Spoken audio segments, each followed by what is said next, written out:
పరిపాలక మంగళకరమౌ నీరాక ధర్మానికి వేదిక అవుగాక మా జీవనమే ఇక పావనమౌగాక నీ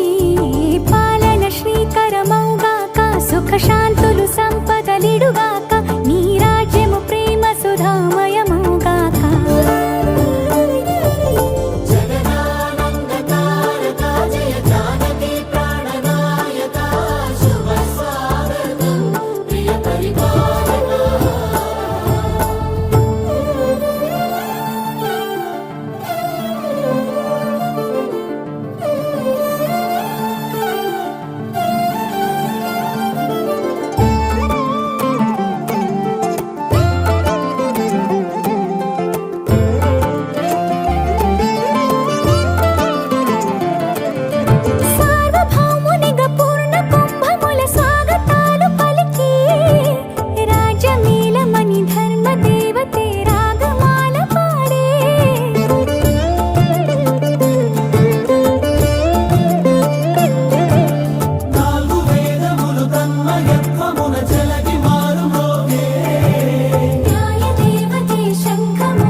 రాజమకుటమే ఒసగెలే నవరత్న కాంతి నీరాజనం సూర్యవంశ సింహాసనం పులకించి చేసే అభివందనం సామ్రాజ్య లక్ష్మియే పాద స్పర్శకి పరవశించిపోయే